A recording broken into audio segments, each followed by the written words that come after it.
I think populism today relates, in the US and Europe, relates to what happened in the 1920s and 30s, but it also relates to what happened and didn't happen at the end of the 19th century. In many ways, I think that late 19th century experience is even more relevant. Populism, both in the US and Europe then, was a reaction against economic insecurity and the feeling of loss of control to the market. It was a reaction by farmers to the commercialization of agriculture. It was a reaction of workers to the rise of the factory discipline, and the loss of their perceived loss of control over their own lives.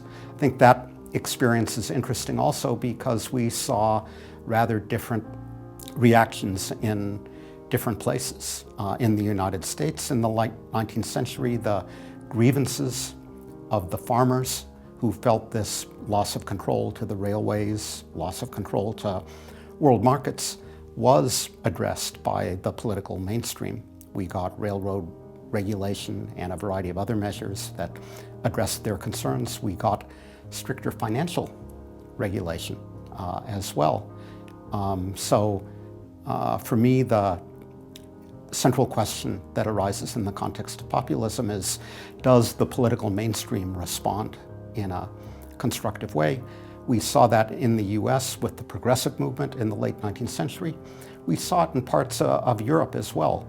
Bismarck's pioneering welfare state in Prussia and then in Germany was, in a sense, a response to the economic insecurity of the working class and an effort to head off more radical left-wing proto-populist and socialist movements.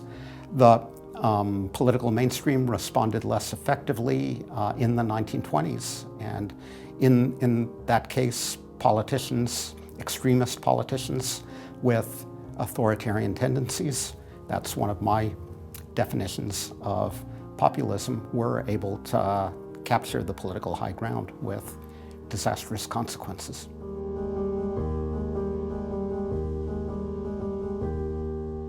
I think it does. Those factors are important to an extent. So there are large numbers of less educated people concentrated in traditional regions, places where manufacturing historically has been important, who feel left behind economically. They see rising inequality. They see more skilled, more educated people doing better over time, condition that they don't feel they share. So these different dimensions of the economic problem are all bound up together: stagnating living standards, rising inequality. I think above all, a perceived sense of insecurity. People are worried about their economic futures. They're worried about their children's economic futures. Even if they were able to buy a house, will their kids be in a position to buy a house? So that's the economic dimension. It is clearly important. I emphasize in my book, The Populist Temptation. We have been emphasizing today in this UBS, University of Zurich conference, that there's also a cultural or identity politics dimension. I'm of the view that both matter, that it's kind of a artificial distinction between the two. The important task is to understand how the economics and the cultural concerns interact with one another.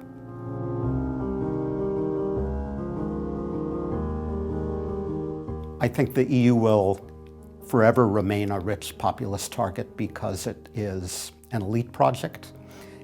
EU institutions are run by experts, technocrats, in other words, and the EU is dominated by foreigners, whichever member state you come from.